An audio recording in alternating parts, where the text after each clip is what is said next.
Hi guys, today we're at the Classica Refugium near Stuttgart, not far away from here. It's probably one of the best kept places in the automotive sector, the Porsche Development Center in Weissach. And as you can see in the background, today we're going to give you a special insight into the heart of it, the Porsche Design Studio. We will unveil exclusively some studies that have been well-kept secrets up to now. So here's a little sneak peek for, stay tuned for our Porsche Talk Unseen.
Hi everyone and welcome to the Porsche Talk Unseen. Great that you're joining us digitally. Yes, Unseen, that's kind of a motto of 2020, at least when it comes to real life meetings. All the more we are very pleased that you're joining us today virtually and hopefully in a very active way, because we're interested in your opinions and questions. So therefore use the integrated chat functions and I will ask your questions at the end of the talk in the Q&A session. If you've got any problems with the chat function, you'll find a description in the invitation letter. Well, before we start, let me ask you a very private question. How many secrets do you have? 5? 10? 20? More? According to a study, you all have exactly 13 secrets. That's at least what psychologist Michael Slapian found out in a study with over 3,000 test persons. I'm pretty sure that he has a lot more due to his job, and I'm super excited that we will be airing some of them today together with him. So welcome Michael Mauer, Head of Design at Porsche. Hi, Michael. Hello. First of all, I have to ask that question. Do you have more private secrets or more business-related secrets? That's a good question. Most likely more business-related secrets, and this is a pretty big part of my life. So we help you today. We will be airing some of them, but we're not only just airing some of those veiled models here. We also want to give the audience a little insight into your work. For example, how you use technology, how the workflows are. But we're not only doing that by our own. We also have a special guest for you. So stay tuned for the next 30 minutes. Yes, so let's start right away. Maybe first of all, I think we need a basic understanding of what you and your team are doing. So can you sketch or paint the picture for us, how you work from the first sketch until the market-ready model? Let's say the design process is a very well-defined process with different steps, where you start with the idea that still starts with sketching, either really with a pen and paper or digitally. Then these ideas are transferred into data, surface data, and then in our case a Porsche milled into either scale models or full-size models, physical models. So this process, as I said, very well defined. The starting point is different. It could be the successor of an existing model, then it's very well timed. Or as today, when we talk about studies, you could say the starting point is slightly different. You named already the digital part of your work, and I think it's very well known that a lot of OEMs are focusing very heavily right now on 3D models because you can save costs or try out crazy things. So how does it work for you? I mean, definitely this process, or as well our process, is a combination of traditional process with physical models and the digital process.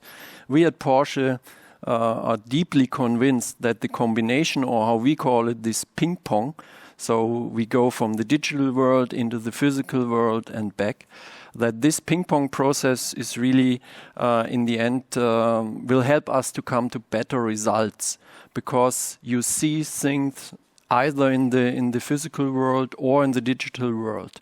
Sometimes you don't see things in one of the other worlds.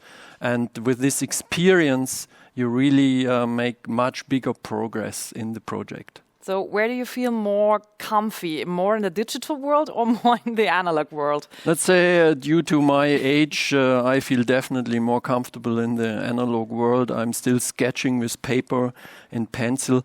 But, you know, in the end, it is just a different tool.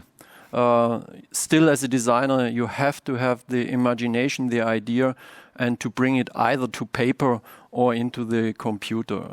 But for me, it's definitely the paper and the pencil. Speaking of technology, that already hits nearly every part of our everyday life, and of course, the mobility as well. So when we think about those driving assistance systems, for example, radar or cameras, they already shape the exterior design. How much does it really influence your work? I mean, as a designer, you have an idea for the shape and the character of the design of the car, but everything we do in the end is based on existing technology. In a way, we have to wrap it. And so sometimes it's really challenging, because all the components you were mentioning have to be part of the exterior design. But sometimes when technology is changing, for example, from the traditional combustion engine to the electromobility, that can offer and give us as well more freedom, since the components become smaller.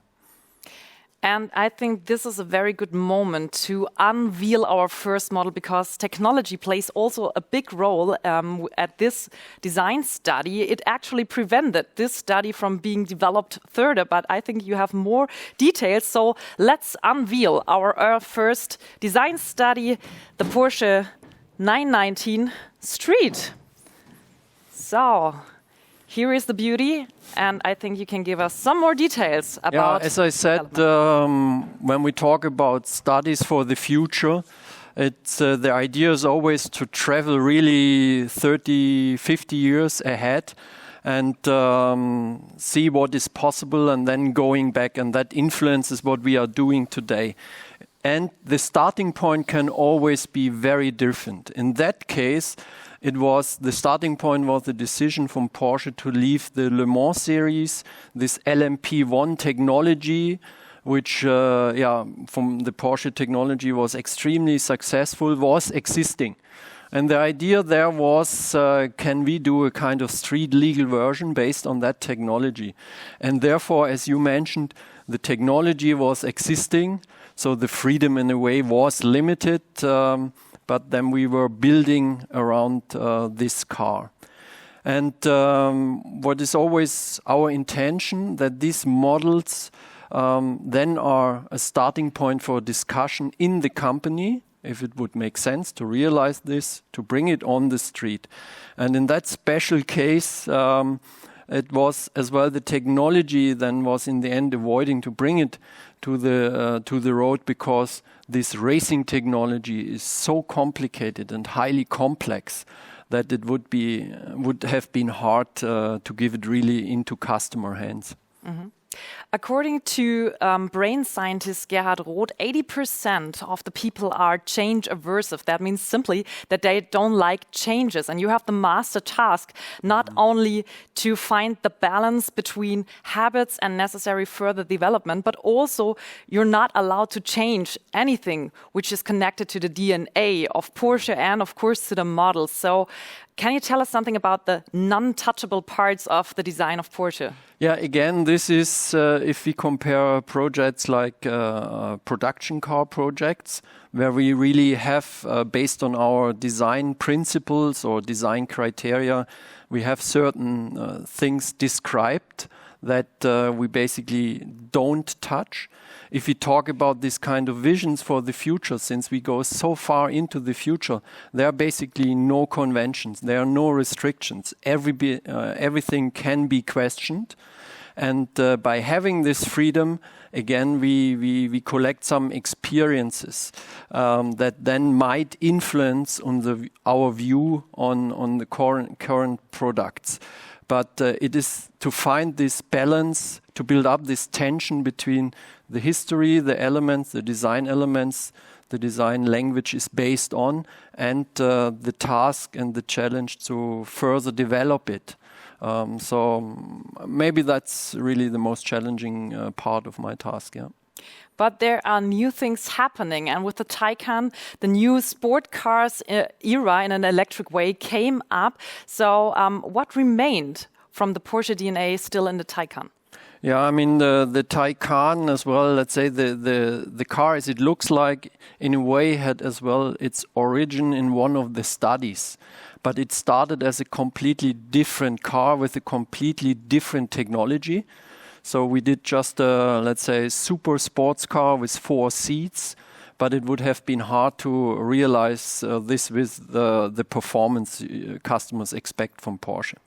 So then a couple of years later, we pulled it out again and said as a proportion, as an architecture, that would be nice for being the first electrical car. But we knew as well that the design language was not modern enough. And then we looked at other studies that had been much further in the future and took elements from these studies and applied it to, at that time it was called the 960 Turismo, into this Mission E show car and then in the Taycan. So again, sometimes it's just a design element, sometimes it's the whole architecture and proportion. But again, if you don't go so far into the future, you won't have this, let's say, findings, and you won't have this experience. Yeah, but you always have to work in the future because you design those future cars. How long do you take from the first sketch to the market-ready model? One of the last secrets of the car industry. Yeah, we're going to reveal today everything, literally. Yeah. So again, it depends as well on the characteristic of the project. I used to say the really intensive time in the design department is 1.5 years.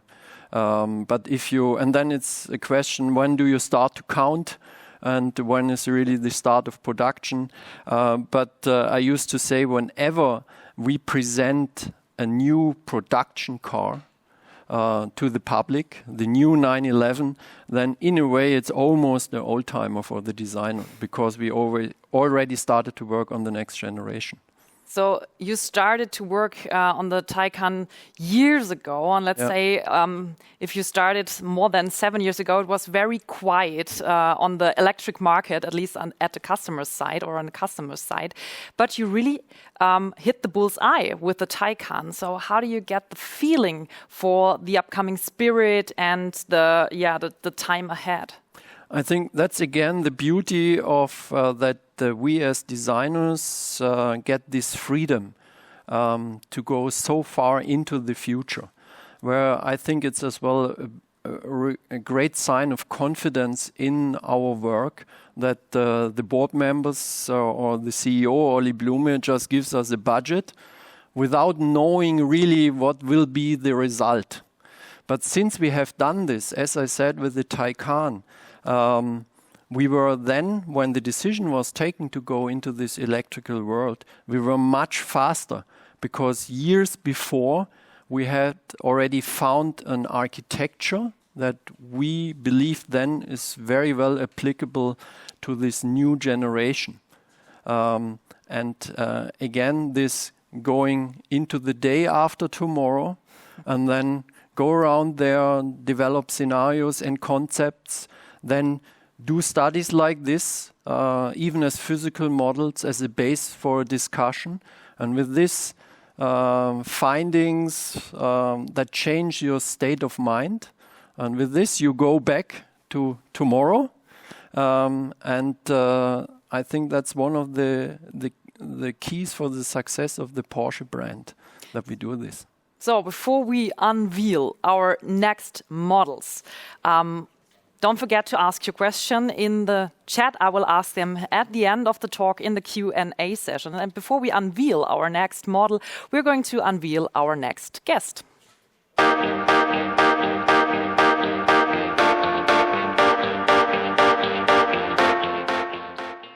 And here is our next guest. He's a photographer and the editor of the magazine Curves, Stefan Bogner. Great to have you here. Hi, Stefan. Thank you. Hi.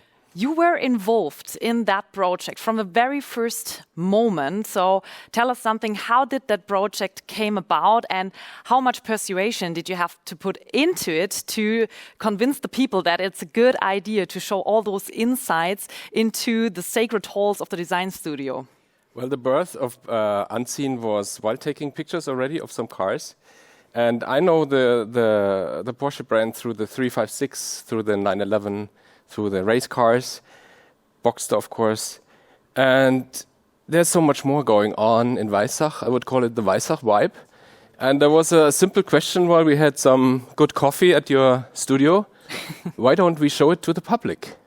A very easy question, actually. So that's how it started. So you created a hashtag for right now, the Weissach vibe, very cool. But Michael, I have to ask you that. How many calls did you have to make to convince your colleagues and all the other guys in your office to say, yeah, that's a good idea, let's show it to the audience? That's another secret, not of the car industry. That's my secret. There were some, let's say, talks, meetings, because it's very unusual for the car industry to show this secret stuff to the public. Yeah, but we're so happy that you decided to do that, actually. And now we come to our next revelation moment. And I think we can lift here that. And I just tell the people that this is the Porsche Vision Spyder. And maybe, Michael, you can tell us, what is the basic idea of this design study? Yeah, again, always different starting points, but as well, based on the discussions during our espresso meetings, it's always this smaller, puristic, reduced car where basically the Porsche brand took its start. That's always something we are dealing with in that special case. And we have done different models. In that special case, it was all about trying to build up a relation to a historic car, the 550, and that was then the inspiration. And we took some elements like the painting or how the fenders are done. We took this inspiration from the back. From the past, from the James Dean past. I see the sparkle in the eyes, and I hand over to you, Stefan. I just, it's very nice. This car means a lot to me because I just do a book about the 550 Spyder for 2 years already. And we just drove 2 cars on the Alpine Road. It's such a fantastic small car. And that's, I think, the DNA of Porsche is small and powerful and light, and this car reflects it perfectly. You know, it's not big, it's very small.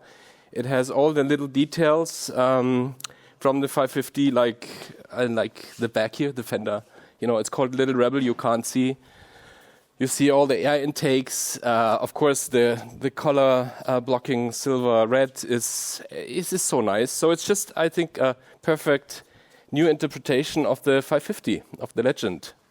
I want to jump in with a question because I know your magazine from very cool cars on a curvy road, but now you have here a static car in a clean environment. How difficult was it to take those cool and fancy pictures? Very easy. Yeah, it was. Because the design was so exciting. You can't say anything different, I know. Of course, I like them driving more, but the cars are so beautiful. And the concept was taking pictures at their birthplace. You know, we just had 20 meters around the studio to take pictures. But, you know, everybody who sees that car, even not moving, imagines his own picture. One is like, drives somewhere around San Francisco. The other mind is somewhere in the Alpine Road. So it's okay to not drive it. So, Michael, the origin idea or the origin car you looked at was the 550 of James Dean. So what impressed you most and inspired you most of that car back then? Yeah, you know, in general, if we do a design, one thing is just the surface treatment and the design. But we always want to express and let's say influence the fantasy of customers that look at the car. And I mean, again, James Dean as an actor with the 550, I mean, this is really an experience at itself. And as a designer working for Porsche, you have to look back to that car because it's not just the shape of the car, it's everything that you, let's say, connect with this. And we wanted to bring all of this feeling, even though none of the designer who worked on this was born at that time back there. But that was the idea, to bring this into the design of that car, that when people look at it, no matter if it's driving or standing around, that you immediately have all these pictures in your mind.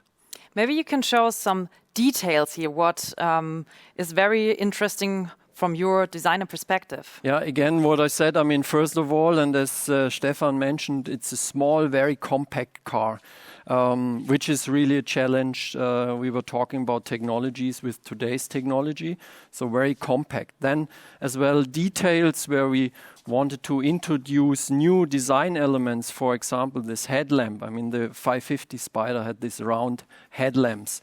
So that could be maybe the next evolution of that headlamp. Then, as we said, with this color scheme, very subtle hints to the past. Then on the back again, it is the treatment of the surface, the tension that is in these surfaces is typical Porsche, is the modern characteristics. But again, with some elements, you can easily see the connection to this 550 Spyder. And that's how we try to do things, even when we look back into history, that it is not a replica, but it's a modern interpretation of the theme back there. So, Stefan, if I allowed you to take just one picture of a detail of the car, what would you choose? I would choose the back. Again. Yeah, again the back. I love this detail. You know, it's of course something Porsche lovers like, you know, because they know what this means. Yeah. So I'm going for this line. Okay. And Michael, you've been a chief designer at Porsche since 2004. That makes you only the third chief designer after Ferdinand Alexander Porsche, and he is well known as a functionalist. So do you have that spirit always in your mind when you design cars and even when you test things with your design studies? We try hard, and I think whenever you have a car or a brand like Porsche, when cars has this performance, you even have to stick to the functionality, because an air intake has a function. Either it's cooling from the engine, from the brakes, or it's aerodynamics. So I think we very much live this culture and try to give each and every detail a function. But as I said as well, even the design itself has the function to excite people.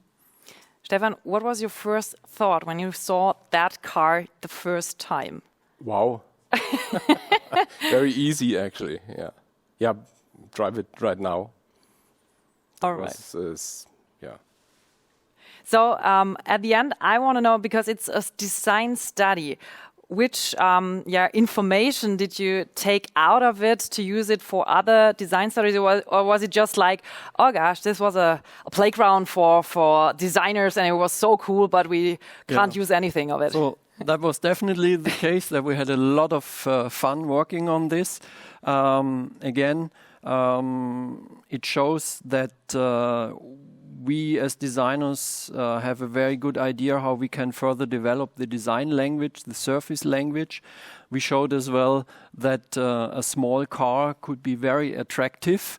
And as I mentioned with the headlamps, even in the details, there will be a lot of inspiration for future products. But still, as a designer, you always hope and keep your fingers crossed that your ideas once hit the road.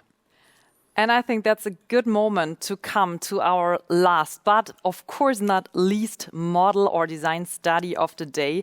I'm pretty sure that there are a lot of questions upcoming right now, so please type them into our chat, and I will ask them at the end in the Q&A session. And now is the moment. I can say it's one of my favorite design studies here, and I think it shows also the craziness of the designers.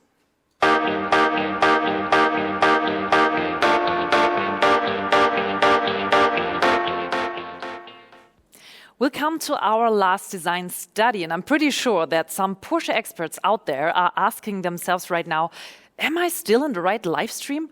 What should be underneath which Porsche? And because it's so brilliant, I hand over for the revelation part to Michael. Maybe you can tell the audience what's underneath this cover.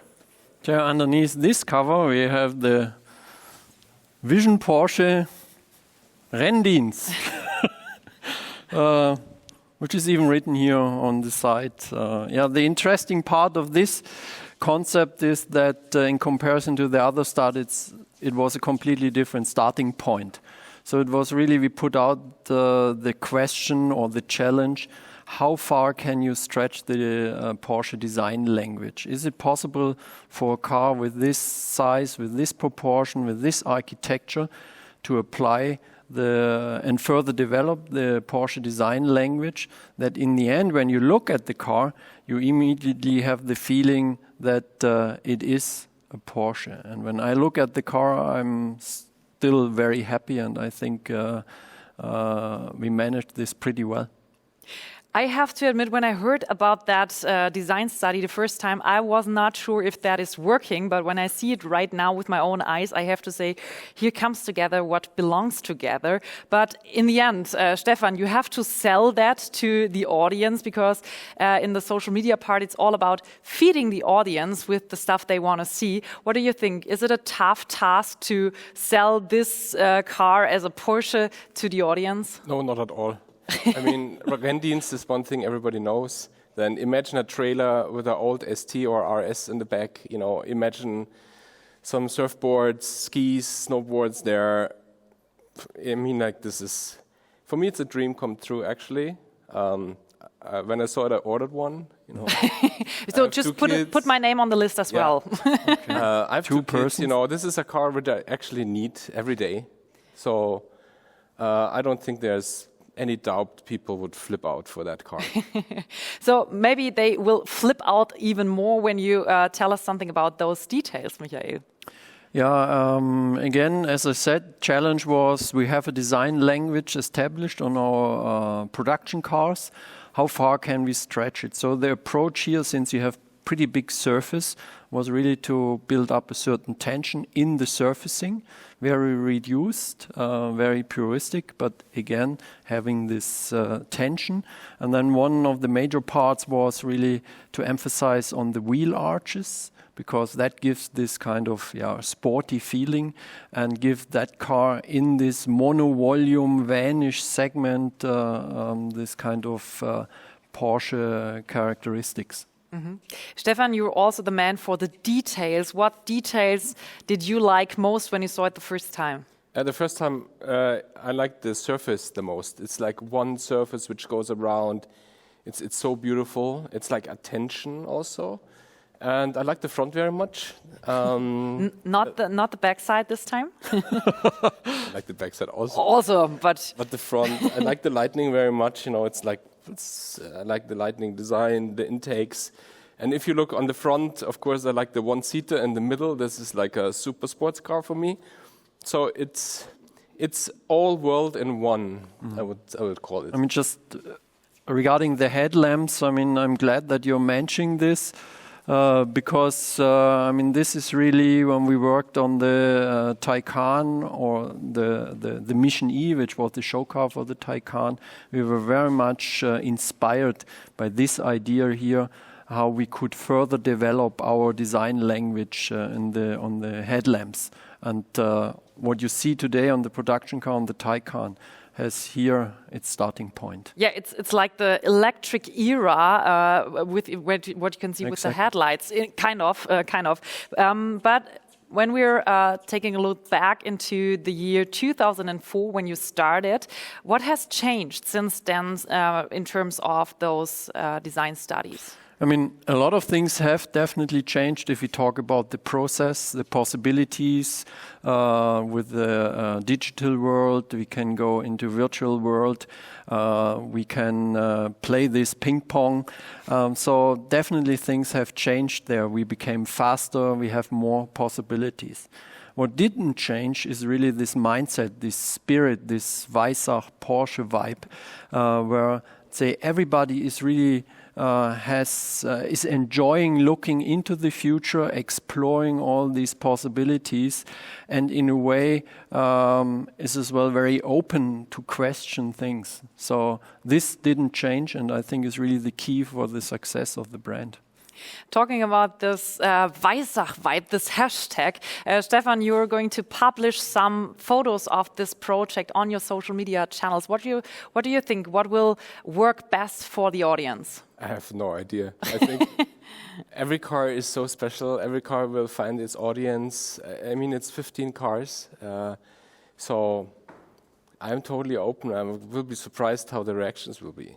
Yeah, and some of the audience maybe will check out your Instagram profile and they can like and vote with their own opinion. At the end, I really have to ask that question because as I learned today, it's not only for the design part, it's also about learning things for other technologies, for future. So how do you decide what to take and what to toss? Is there any checklist you use where you say, yeah, this is going well, so we take that? Or is it more like gut feeling?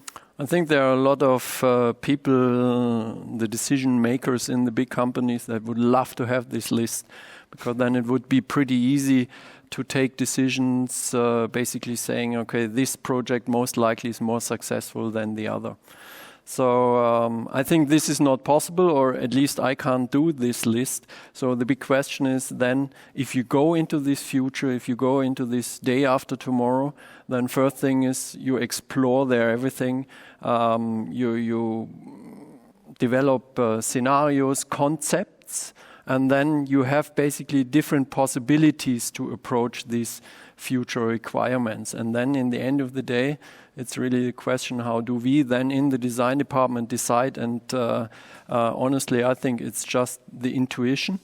But that's based on experience of many, many years. And maybe designers have this, since they always work in this kind of fantasy world in a way.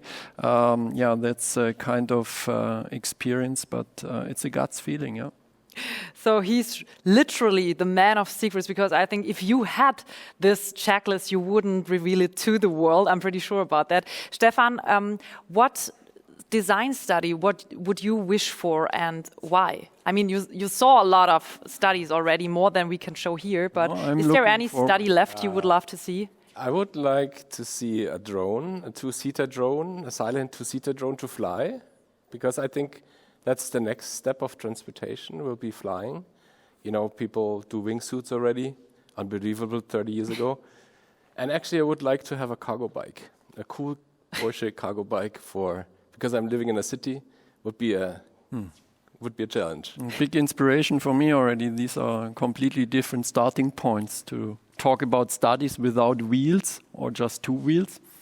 Let's see. Yeah, you can see it as an official request right now. At the end, I have to ask one question, because today the mobility sector is more becoming like a smartphone on four wheels. So the interior design is increasingly important to the buyers. So do you have already some interior design studies, or is that just a thing for the future? No, definitely. I mean, the, let's say, interior experience is part of these studies. And even if it starts like this car, there is an interior. So for each of these studies, we have ideas for the interior. But at the end of the day, a few of our secrets we should keep for ourselves. So wait and see. At least for our next talk, Unseen, so you have to keep those secrets, but we're going to answer some of the questions, and this is where we hand over to our Q&A part.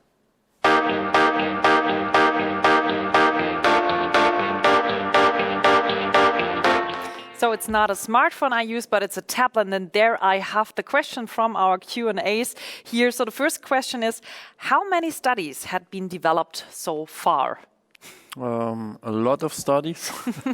So as I don't know if it's in general for Porsche, or since you've been the chief designer. It's part of our daily business, so to say. So over the year, we always develop, I don't know, maybe 10, 15 studies in different stages. Either it's just a sketch or a full-size model. So it's an ongoing process. And over the year, yes, there might be a couple of models. So how many have you seen already? Not just photographed, seen. All of them. I don't know anymore, actually. A lot. Must be more than 20. You know, the problem is he knows basically all of them. Okay, so here's the next question from our chat. Can you mention 3 design elements you believe we will continue to see on a Porsche model in 2050?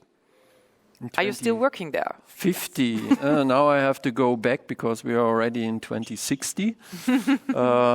I mean, as well, hard to predict, but some main design principles, again, if you talk about how we treat surfaces, I think we will still see in the future. Yeah, that's one of the reasons why we do these studies, to further develop it. And so we are not yet in 250. So from a perspective of a Porsche addicted and a photographer, what do you think, what should remain until 2050 and ahead? Ooh. Well, I think the logo, of course. Because I think it's brilliant. It's brilliant, timeless. I have no idea, actually. But that's a maybe good keyword. fly line or something. But it's a good keyword, the logo, because there's another question. The red bus has a new Porsche crest. Is that holy, or could you imagine a further developed crest in the future? I mean, I'm very grateful for this question, since it really shows the character of these studies, that when we do this, there are no restrictions, even the badge. But if you would go back in history, you would see already how often the badge has been changed and further developed. Here we took the freedom just to do another proposal.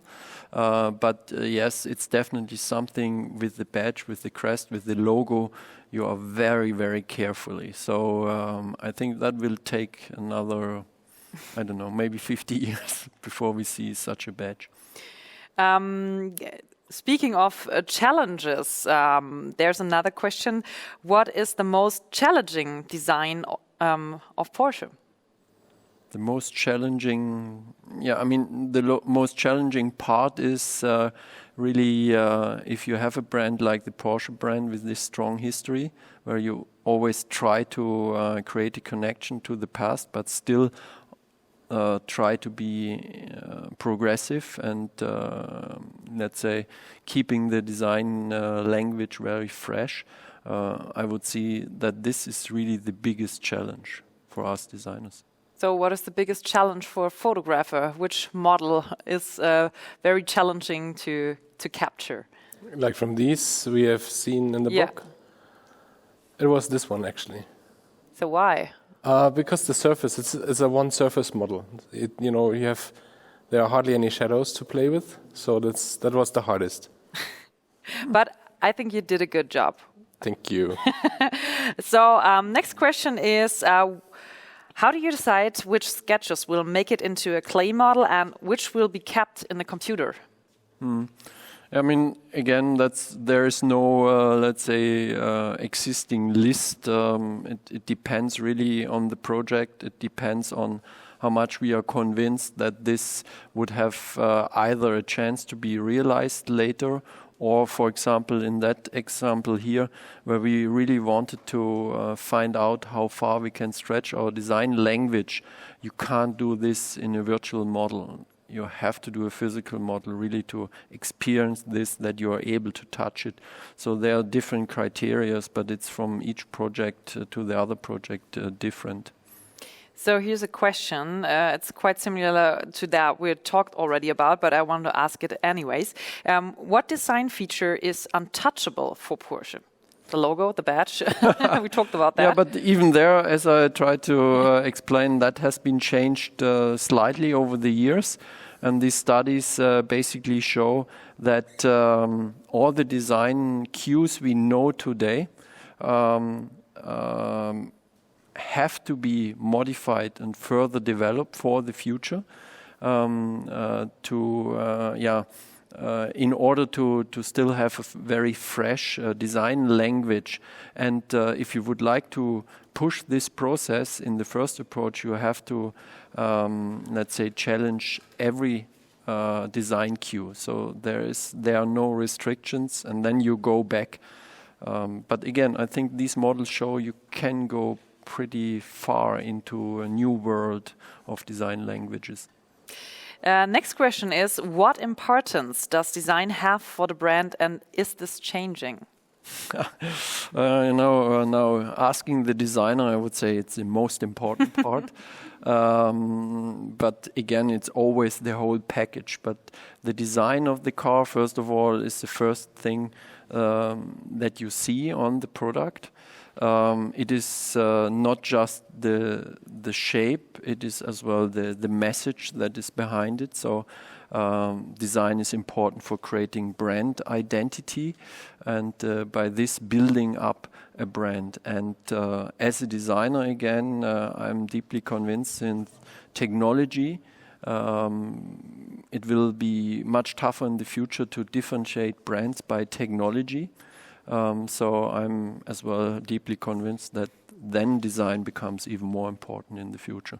So from your perspective, what do you say? Is that fact changing, that design is important for a brand? Yeah, it's getting more important, definitely.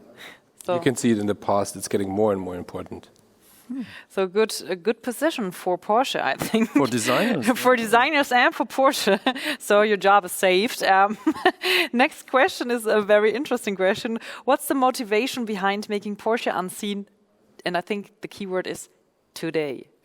Today. I mean, that was not the Unseen project was not really a normal project, I would say, with the starting point, and then we knew in the end basically there's a start of production in now mid of November. I mean, as we tried to, it was an idea that started, and then since it is very unusual, there was a lot of discussion necessary, a lot of meetings, agreements, and then you could say, since we have gone through all these gates in a way, then it was just realizing, and then it was pretty fast.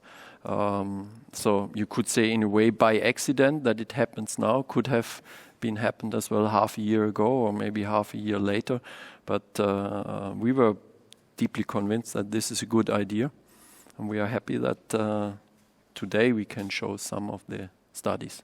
Yeah, I'm pretty happy as well, because I've never seen such studies before in my life, and I'm sure the audience out there as well. There's a question, and I think we have to reveal it. You have got 15 design studies in the book, right? Yep. So taking those, if you could pick 2 out of these 15 studies and bring them into production, which ones would you choose and why? Maybe Stefan. Okay, this is my new family car. So this is number 1. And the 904, the Vision 904. It's the 1-liter car. It's a very small car, sports car. Beautiful. I would go for it.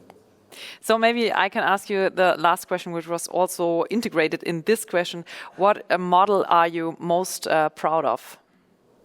That's like asking the parents which of your childs you're most proud of. I mean, whenever you're involved in the project, that's your favorite baby at the time. So I would say I'm proud of all these models. First of all, that we were able to do it, that we succeeded as well with this really challenging project here or other projects. For me, since I love driving and these small and puristic sports cars, for me, all these studies that deal with these small and puristic sports cars are maybe my favorite category of cars. So I think we're running out of time, but I have 2 questions left here and I want to ask them you. So the next question is, what do the Vision Spyder's elements point to with respect to the future production cars? As well, hard to predict. There are a lot of elements, and maybe even now we don't know which elements we will use in the future. But it will definitely inspire us. But it's hard to point out now details. And we also talked about it. It's always a learning and failing, and also things which are not working are also good for you to know. So I think it's difficult to answer those questions, right? Yeah, sure. I mean, but again, doing these studies is part and is showing that it's not so easy to build up a relationship to the future. So here's our last question from the audience. With Porsche's lineup much bigger now than when Michael joined in 2004, what does he think is the biggest challenge with giving such different cars all that distinctive Porsche design feel? I mean, it is challenging as a job, no question about it, but it's part of our profession to define what are the design principles that you can carry and apply to different type of cars. And I think we have shown it in the past that it is possible. We are showing this with these studies. So again, from my point of view, there are no limitations, and it's partly business as usual for a designer. But not business as usual for us. So thank you so much for all these insights and of course for all your answers. Also, Stefan, thank you very much. And of course, thanks for your questions. And if you're hyped right now about that project, I've got some advices for you. The Porsche Newsroom publishes a series of articles about that design studies and of course also the Web TV format 911 magazine. So stay tuned for more to come. And Stefan already has it in his hands. If you are a Porsche fan or you at least know one, here's a good Christmas gift. The Porsche Unseen book is published now and it's available, for example, in the Porsche Museum shop. And if you say, yes, I really enjoyed that unseen experience, digital and maybe in the future also with that book, but I want to see those studies on my own. You have to be a little bit patient because in 2021, the museum will show an exhibition with a selection of those studies. So until then, stay healthy and see you then. Bye. Stay tuned.